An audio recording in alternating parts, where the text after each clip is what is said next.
back to It Is What It Is. This episode is presented by Underdog. So the NFL is rolling, the NBA is underway, and Underdog has got you covered. If you're new to Underdog, use code It Is What It Is and get $75 in bonus entries when you play your first $5 entry, win or lose. So we've been partners with Underdog for a long time, and trust me, y'all, this is the best offer they've ever dropped. Y'all don't want to miss it. So make sure y'all support the show, hit that subscribe button, lock in your bonus, and start playing today with code It Is What It Is. I'm Treasure Wilson, aka Stat Baby, along with your hosts Mace and Cam, and today we are joined with our analyst Maurice Clarett. Mo was good, man.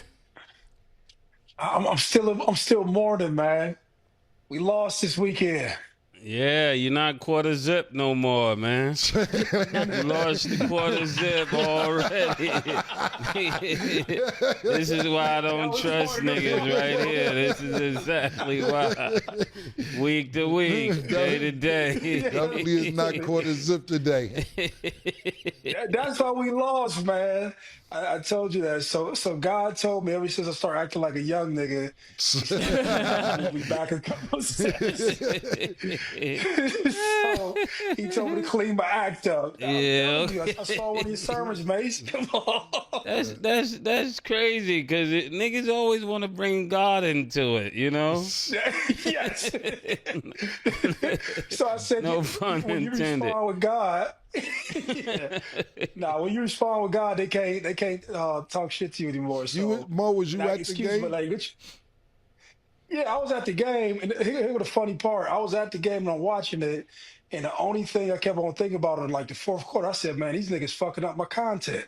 Like I was supposed to come back to the show, talking shit, had a new quarter zip on, but nah. No, shout out to Indiana, they got it done, man. They beat us fair and square. So, we still in the playoffs, and we do have something else going on. We do have a path that'll make for good content to play Miami in Texas at the Cowboy Stadium. Woo! So Miami going to beat Texas. So Ohio State going to be playing Miami in the college football playoffs. So looking forward to that if they can get past Texas. Yeah. Miami got to win first. And if you see Mike anywhere, get that poncho. Mike ain't. He wasn't here. Macy said he don't know where the poncho at. All of a sudden, He lost the poncho. He don't know where the poncho. But I tell you what, Philly did lose on Sunday, so the poncho might be back out. Philly, they still got a chance. Philly fucking up, and now it's still crazy that Dallas has a chance to win the conference. That's fucking ridiculous. But I wanted to ask you, the reason why I was actually ask you this, and I know Indiana isn't that far from Ohio, but I watched the whole game, and you know your personnel, your players more than I do, and I haven't watched a lot of games this season, and it was just some times where the quarterback held on to the ball longer than I would like for him to hold on to the ball, not getting rid of the ball, and I'm like, damn, man, like, get rid of the fucking ball. But what is that ride like? And I know I don't expect you to say too much because these are your boys, these your team, this your team, everything else, alumni, now employee or non-employee mentor, whatever it is that you do there. What is it like for that kicker going back home on that ride? When the nigga miss a field goal like that, what is that ride like for him? Pause back on the way back. Yeah, a nigga like me and Murder, we on the team. Like, yo, don't sit over here. like nigga trying to sit next to me, I'm gonna get up and walk to the Turn back. your music down and all that. What is that like for a kicker to miss a field goal that badly and then got to be with the rest of the team going home? Yeah, no, it was crazy when we walked back over to the sideline. But here's the two part what you said. Like you were talking about the quarterback holding on to the ball too long. So I don't know if you watched the Michigan game, but early on in the Michigan game, he had threw a pick early on, and then he threw a pick early on in this game. So I think some of that kind of mentally played with him, where he was like gun shy and let it go because Indiana was good. So like that's to talk about that. But with the kicker, he also missed a field goal kick in Michigan last year. Which could have basically tied the game in a similar situation. But he came back over to the sideline, and whether people know it or not, I'm usually by the kicker for the majority of the game. So I'm the one who bring out the net for him, and he kicked the ball inside the net, and dude be warming up in the whole nine. So when he missed the field goal, I knew how everybody felt. So I walked over to him and was like, "Yo, like don't let everybody see you with your head down because you might go back in the game." But when he got to the locker room, like it is what it is. Dudes have feelings, but they didn't like express them. These young dudes, it's like these young dudes are good young dudes. They ain't like, the guys from the 90s or the early parts of the 2000s. But dudes gonna feel some type of way, but it's like, hey man, it just wasn't that field goal kick. It was a lot of stuff that went wrong that made these guys lose. And so Indiana played a good game. And so outside of the kick, there was a whole lot of stuff that we done wrong, that we know that we weren't done wrong. But it was crazy because you know how people felt with him based on looking at it. See, the thing about that, and I agree with you. Like, we always say football's the ultimate team sport, but you got one job. Yeah. That's it, man. And then you can say 100 things went wrong. Niggas missed assignments, a bunch of things. You got one job. That's the kick, bro. Kick. And I'm not talking about just him. I'm not talking about Ohio State kicker. It's water under the bridge. Y'all went from first to second. It's no big deal. And they have a chance if y'all run the table and they run the table, y'all can play them again. But just in general, I remember OJ, God bless the day, used to say they want to fuck they kicker up. Because they said the kicker don't even practice on the same field as the other players. They got their own little shit down on the other end of the field. They don't do nothing. But that was a great point, like you said. And I'm not going to sugarcoat it. The team is more caring. That's what you're saying. When they're not the 90s and 2000s, they care more. Murder. How you feel about it? I think it's really just they're raised by their mothers. That's what it's giving me. Like you're raised by your mother. That's how you communicate, man. You be feeling away. You ain't said nothing. You got a dad or a stepdad. He gonna say, "Nigga, what's on your mind?" Say it. So let me say this. Let me say this though. Have you ever had like a moment of deja vu and you just say to yourself, man, this ain't happening again? So every game I go to this dude, and this is a real story, he'll tell you if he's on the show. Every game I go to him and I'm like, yo, bro, let's warm up. Because when he missed it last year, I seen how, guys treated him. So I was like, okay, man, this dude need a friend because we going to depend on him. So I'll be the one encouraging him, talking shit to him, like kind of get him into the mold. The last game he did that where he missed the game winning field goal was Michigan. So I came to him before the game and I said, yo, bro, let's warm up. This was the second time he denied warming up. He's like, nah, I'm cool. Soon as he did it, I said, man, last time this nigga did this shit was Michigan. It went in my mind. And then when he go out there and miss it, I said, man, life is so much about routine and not believing that you're above the routine that keeps you successful.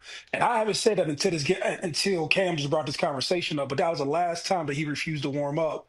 But him refusing to warm up, he goes out there and he shanks the kick. And so not blaming him, but that's for anybody who like if you got a routine that keeps you successful, stay in your routine.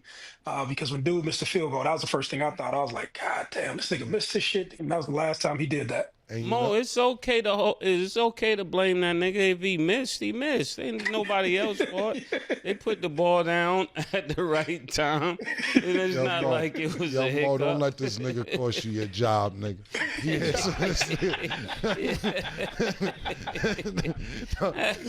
Nah, we ain't gonna blame him. Don't let Murder put that battery in your back. Yeah, blame, accountability, same thing to me. What I would say is this, though.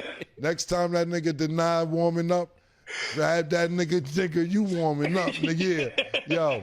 Yeah, Mo, now that's how you lose your job, Mo. Grabbing niggas in this society. Don't let him get I guess neither one of us got no good advice. Go out, go for what you know, boys. You grab that nigga if you want. He talking about you assaulting him. Yeah. He got lacerations on his neck. It's a different generation, Mo. Yeah, it was nasty though. Very different generation. I will say, Maurice, though, it would be cool to see Miami play Ohio State. And I will say you can go ahead and give that same speech that you gave before y'all played Indiana because I need all that energy. So we'll see what ends up happening. He gave a speech before they lost? Well, he always says, he comes in with the colors, comes in with the gear, comes in with everything. Yeah. Do the same exact thing if that happens. He went Jameis Winston on us, I'm killer. gonna keep it 100. Bring the quarter zip back after y'all win. That's it. No, that's a political. That's the political guy during the regular season because I don't mean shit. I'm talking shit from here on out. Let me tell you like this: we trying to win the championship, and if we play in Miami, Texas A&M, Georgia, whoever gets to the championship, we trying to win. All that political shit is out the window. That's like just to get us to this point. It's up for everybody right now. Get fired, There's Mo. smoke for That's how everybody. you feeling. Get fired. You always got a role here, you know? There we go. Smoke for everybody. You're not quarter zip today, but you are Mr. Neutral. So I peeped that because you never wear neutral colors. So we see what's going on over here. That's what I will say.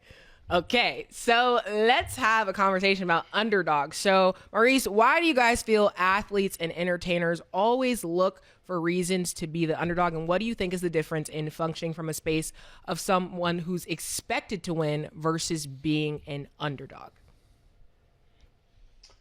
Yeah, and this is a conversation I'll be having with myself, and I brought it to the show, obviously, to hear perspective from these guys. But I don't know, and that's kind of why I asked the question. I don't know why is it so tough for a person for people to expect somebody to do something great, and then they struggle from doing the thing great. But when you tell them that they can't do something, they have this thing almost like that's inside of them that gets activated. And so I just don't know that, but it's like the question I frame for these guys. And so I don't know the answer to it.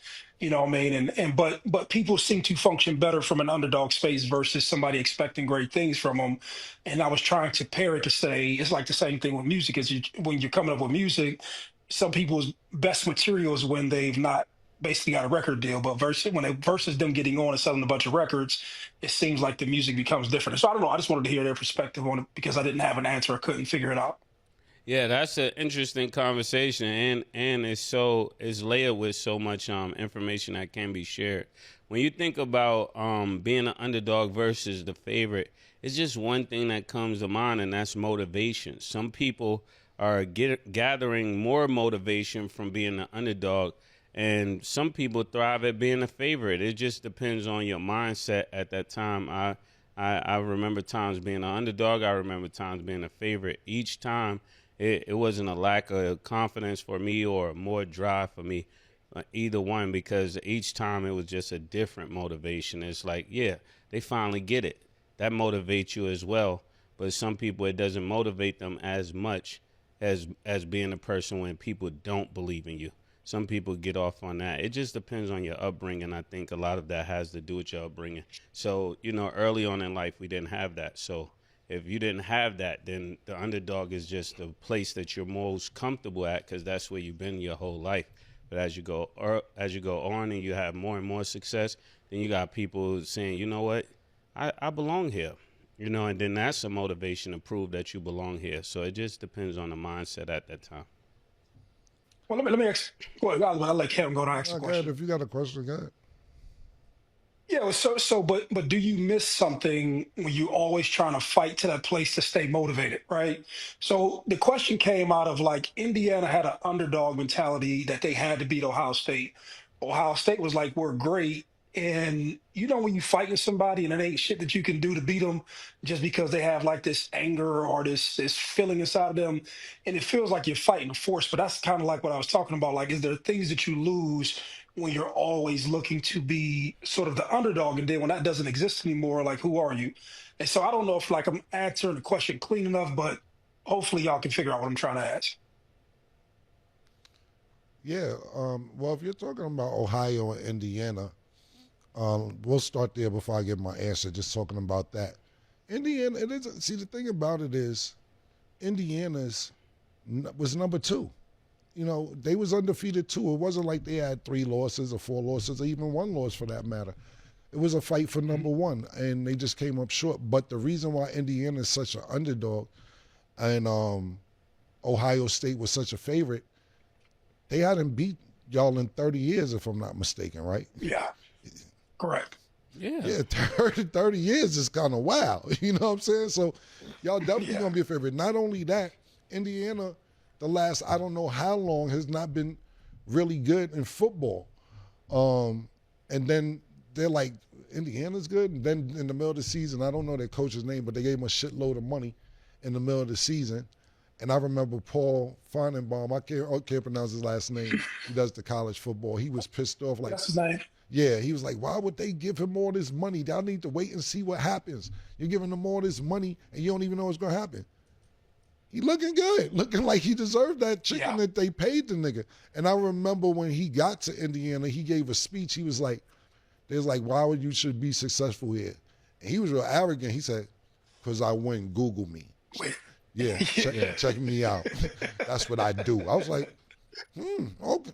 I like the nigga attitude. I didn't even know the nigga. Nigga say, because I win, Google me. Then the nigga won.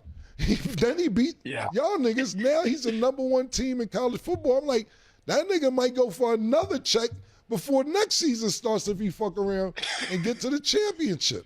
That nigga was confident. I didn't even want to use arrogant. He's very confident, and he had the facts. So Ohio State is going to be the favorite because year after year after year after year, they're always in the conversation, as opposed to Indiana not being in the conversation. And when you have to think about this. 4 years, let's say you go to school all 4 years, right? This is 7 different, just if you're doing math, you do 4 times 7, it's 7, and it's more than that because every year people come in and out. But you can essentially say it's 7 sets of different niggas coming in and out that beat up on Indiana for years. You know, you do 7 times 4, you know, it's 28, even though, like I said, every year is something different.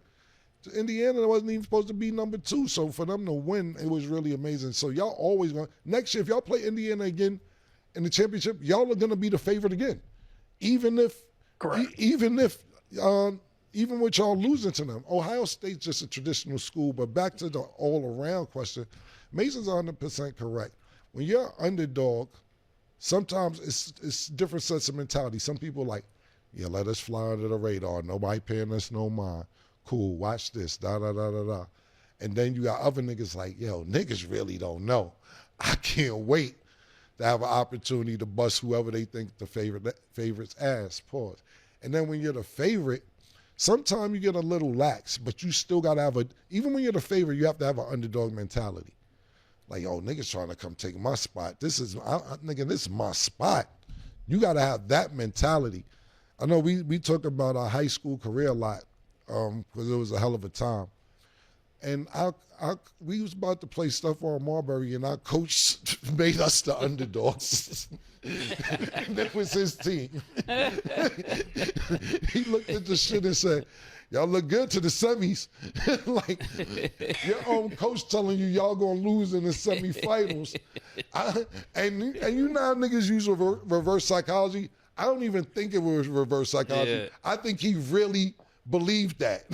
You know what I'm saying? Yeah, Shaka Ship, stuff for him. Yeah, y'all good. Semifinals. That should be, y'all had a hell of a year. And niggas is like, yo, this nigga here, we didn't even beat them niggas, pause, to beat them niggas. We beat this nigga like, you sucking these niggas all year round. These are niggas these was your champions? And to keep it 100, it was almost like an Ohio State Michigan situation, because all year, all we heard about was Lincoln, stuff on Murray, said, Shaka Ship, this nigga. We beat them and lost in the championship. But we beat the niggas that they kept talking about. So not saying we ain't want to win the chip, but we were so focused on beating this one school that we'd already thought we won the next game because we beat the #1 team in the city. So you got to keep that mentality. To me, you have to have an underdog mentality, even when you are the favorite. And that mentality is, niggas is coming to take my spot. This spot is mine. I earned it, and you're not coming to do that. That's what you're not going to do. Okay, now we're going to move on to Lamar Jackson. So he hasn't been playing his best, to the point people are saying this is the worst football they've seen from Lamar Jackson ever. So, Maurice, if you were an owner, how would you handle the Ravens as a whole, because we see kind of where things are going, and Lamar Jackson and his injury? Yeah, and just so people know, that this doesn't mean I'm saying that Lamar Jackson has fell off by any stretch of the imagination. But the question came out of like me thinking about athletic quarterbacks and people who depend on their legs, right? And when you start to get nagging injuries, or production from the running standpoint requires you to do something else. And then the team is built around you running the ball a whole lot, having production there. And I was thinking as an owner, like at what point, and we talked about the Steelers possibly holding on to Mike Tomlin too long. You talk about Ben Roethlisberger probably being held on too long. You think about how Brett Favre and Aaron Rodgers had that transition. It was a little funky, but you still had the transition from somebody else just to give context for it. And I said with an athletic quarterback, and I thought about Michael Vick, and I know his situation was totally different. I said, do you shop an athletic quarterback earlier? And I'm thinking I would, why they still have shelf life on it, because you'll get a value for your asset, right? And I said that Derrick Henry was brought over to the team. He's been there I think this is the second year. He's going into his third year. This doesn't help you to win a Super Bowl. And I said, man, when you're paying that much for a quarterback, I would probably be thinking over the next couple of years to transition somebody in who's a little bit more traditional because it's harder to backfill, Lamar Jackson's skill set and build a team around it. So I was saying that in the next few years, I would think about shopping him to somebody else. I know other people may think about it different, but if it was me with an athletic quarterback, knowing that my team is built around that and we don't have the pieces to win, I would rather go get some other pieces and get a traditional quarterback. So that's just my viewpoint and context for it. Yeah, I think when it comes to Lamar Jackson, I'm ready to say he has fallen off. You know, the number says differently. Regardless of how people feel about this take or what I'm about to say, I believe I'm responsible to tell the truth. And if one year he has 4,000 yards, another year he has 3,000 yards, and this year is looking like he's barely over 2,000, that's fall off to me. I don't know how else you want to look at it, but that's falling off. Even the touchdowns are not as high as before. So we know he suffered an injury and things of that nature, but the numbers are saying there's a great decline. And, you know, you may see a burst in his pause in his legs from time to time, but it's like the NBA basketball player that lives off of athleticism. And then the athleticism started going away. You stop seeing them look really bouncy, pause, or dunking. It's like people ask the same thing about a certain NBA player. I'm not going to say his name, but they're like, I haven't seen him punch it on nobody in a long time. I haven't seen him dunk backwards. And they start looking for that because that's what the game was really put out there on. This is how he made his name. And now you're not seeing that. So he wasn't beating people on just his arm. He was beating people with his legs sometimes. So when that is not there, is definitely going to start to indicate that, especially to executives who have the history to know what a decline look like way before it happens. I'm not. Lamar Jackson's 28. He's the MVP the year before last. That nigga's hurt. I'm not getting rid of Lamar Jackson. That nigga missed like 3-4 games too. So his touchdowns and yardage is not going to equal what it was last year or the year before last, and his play is not going to be as good because he's playing injured. My personal opinion is this. I have no fact behind this, is that division is up for grabs, and that's why Lamar Jackson is playing. If it was a situation like the Bengals or the Browns, and they only won 2 games or 3 games, I don't think you would see Lamar Jackson playing right now. But I think because that is still a chance for the Ravens to win the division and go to the playoffs, that's the only reason you see Lamar Jackson play. My personal opinion, like I said, I have no fact behind this whatsoever. But that's a good take. That's my opinion. If they wasn't in a chance to win the division or go to the playoffs, I don't think you would be seeing him playing, because we all see him not doing what he was doing last year or the year before last. Now, I would have the same agreement with you and Mace if he was 33, 34 years old and be like, nah, Tom just ticked up on the nigga. He's getting older. You know, football, you get old when you're still young. Sometimes they say 33 is an old player for a football player. You know, we've seen differently lately, especially pertaining to quarterbacks and certain wide receivers. You know, running backs, they say they shelf life is 33, 34 years old. But I'm only going off him being injured. Like I said, I don't know any of this. But I'm not giving up on a 28-year-old that's a 2-time MVP that won back-to-back MVPs, and it was just the year before last. This is the same shit I was talking about with you last week, Mo, when you was going to give up on Ryan Day. and now you down with him and y'all work with the nigga, and now y'all national champions and shit. Y'all niggas be ready to curve a nigga so quick, man. I can see if it was 7 years ago. I can see if it was 5 years ago. I can see if it was 4 years. Shit was the year before last. He's MVP. And he played good last year. And he was second run-up last year for MVP right behind Josh Allen. So 2 years MVP, okay, second run-up MVP. The niggas hurt this year. Niggas talking about, nigga ain't punched it on a nigga. Janet Jackson. Yo, I ain't knocking y'all take, but I'm saying it's a tough room. It's a tough ass room to be in, man. God damn, baby. Think about this, right? So, okay, so let me make my point. Right? So, if he gets to be 32 or 33, does he have any value? That's what I'm talking about. So I was having this conversation like, if I'm the owner. And if it's an athletic quarterback, he get to 32, 33, and he's more of on a decline. I can't shop him and get the same thing. When do you have the most value? Yeah, that's all I was saying. I was like, do you get rid of him at the top of his game, knowing that you can offload him? He good for 2 years, 3 years somewhere else. Yeah, you might miss out on that, but you might get your $40 million back to build you a team that's going to be sustainable. But then the other question was, like, how do you, when you design your offense so much around that, how do you bring somebody in to support that? That's if I was an owner, I'm thinking like, how do you think through that? No, sorry, Mason. Yeah, you definitely can't trade them because your offense is built around them. And another thing to think about when you think of Lamar Jackson, I want you to think of what you think about when you think of running backs, right? The shelf life is shorter because they're running and they're taking hits. It's the same way with a running quarterback. The shelf life is different than a quarterback that stays in the pocket and uses his arm. Yeah, that's a good point. And I think that Lamar Jackson has, over the years, has become a better quarterback in the pocket, even though, and the reason I think he's better in the pocket is because niggas is threatened by his run game. But I will say this, when you're talking about from an owner or GM standpoint, go ahead, Mace. Go ahead, Mo. Be Nico Harris. Go ahead. Yeah, I didn't say get rid of him. Mo said get rid of him. Let him be Nico. That's a great example. Let him get rid of Luka, nigga. Yeah. I dare you. Yeah, that's a good point. Just for the fans, I do, because you know they're going to go crazy in the comments. Lamar Jackson's still talented. Still ball. Yeah. Clean it up now. Yeah, clean it up, Mo.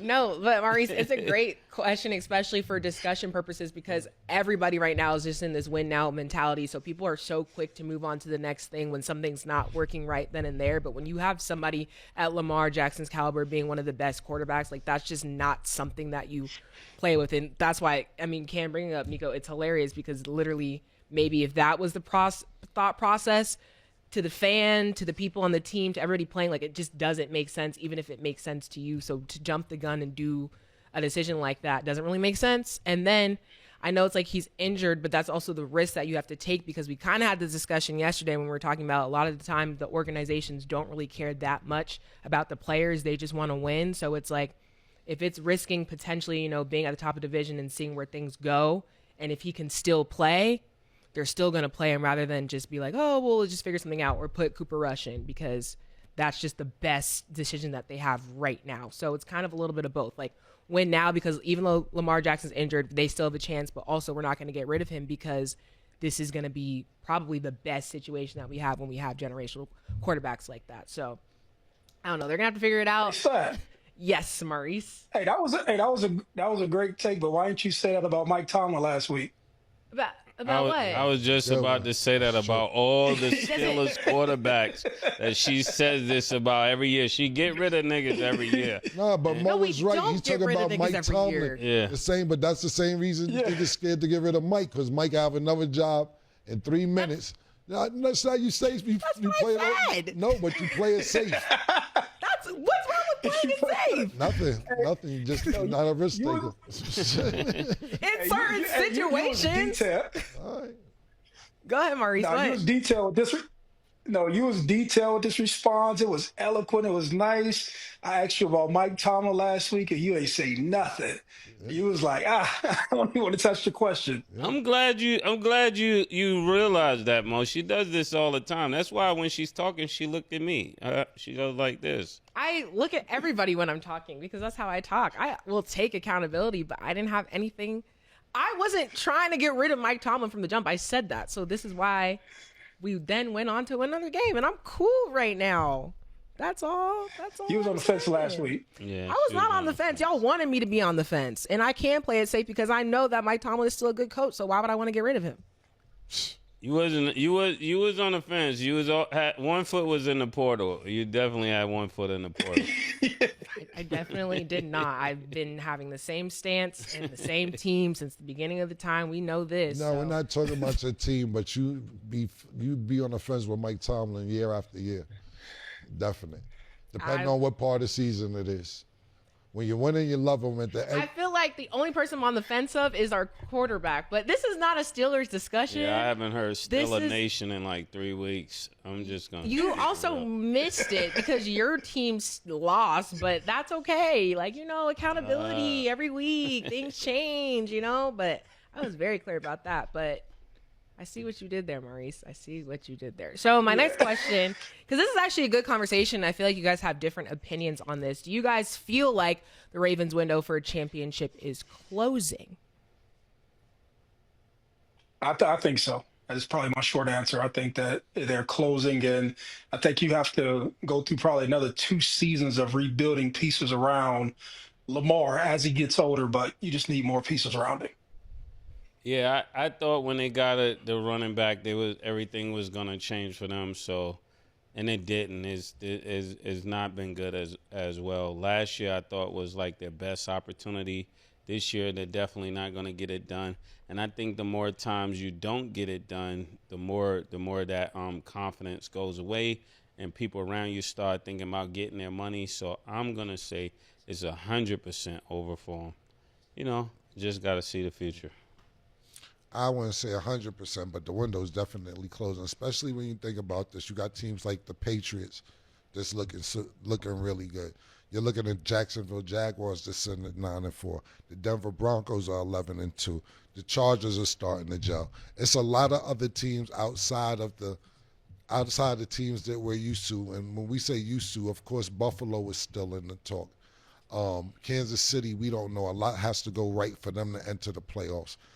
Joe Burrows, as much as I love him, he's always hurt. The Texans, they've won 5 in a row, and this is somebody I thought the first 3-4 weeks their season was over. 5 weeks, and they made a real good comeback. But the usual suspects that we're looking at, talking about Kansas City, we're talking about Baltimore, Buffalo's still in the conversation. It is some teams in the AFC that's emerging that I think we're going to have to get used to moving forward. When you think about the Patriots and you think about the Denver Broncos both sitting at 11-2, this was not on my bingo card at the beginning of the season. And I don't think that they're going to go backwards. I think they're going to gel and decline and advance. You got to think about this. We have a second-year quarterback in Bo Nix, and we got a young quarterback in Drake May, and they're both sitting at 11-2. It's only going to get better from here. So I'm not going to say it's over, but the window's definitely closing. Yeah, that's my reason for saying it's over, because you got these young quarterbacks. Even we forgot to say C.J. Stroud. They just beat us, the Texans. All of these teams are going to get better. So, Baltimore is looking like the team like you had your shot, and it's harder to get a shot again when you had your shot. And these other teams never had that shot. You were just talking about this more about being the underdog. Baltimore had, in a lot of cases, could be deemed as the favorite many times. But now that you got, what he said, Bo Nix coming up, you got Lawrence now getting his feet under him, feeling like he could play. You just got so many teams that are making that turn to be a much better team. And then you got the Chiefs that got to get back. So a hungry with a vengeance team like that, I don't see where they fit, even while you still got Josh Allen still in that same AFC. So this would be really interesting. I didn't forget C.J. Stroud. Oh. He got to start over for me. He do. Start over. He do. He wasn't though. He played good but he been hurt this year. Yeah. And they've been playing good when he wasn't there. And he wasn't playing that good. Yeah, he wasn't playing that good in the start season. So you got to start over. I give the credit to Nico, to the coach, and that defense. That Texas defense is crazy. The Houston Texas defense is crazy. So I didn't forget C.J. Stroud. And he got to start all over, but he does still have an opportunity to be one of them niggas. But I purposely left him out of the conversation. And to be honest with you, Bo Nix is good, but this is more like Sean Payton. You know what I'm saying? They put him in the right situations. You know what I mean? Yeah. Like, you got to think about this. As much as we was talking about Drake May being in the MVP conversation, they're 11-2. And you think about Denver being 11-2, you ain't talking about Bo Nix in no MVP conversation. It's more of a team effort and the coaching staff that's getting it done. Not saying that Bo Nix isn't doing a decent job, but he isn't doing a sensational job. Yeah. So. They got the number 1 pass rush, Denver. Yeah. So, defense. And then, Mace, you brought up the Bills. So we see where the Patriots have been throughout the top of the year. Yeah. Maurice, do you think that the Bills' window for a championship is closing?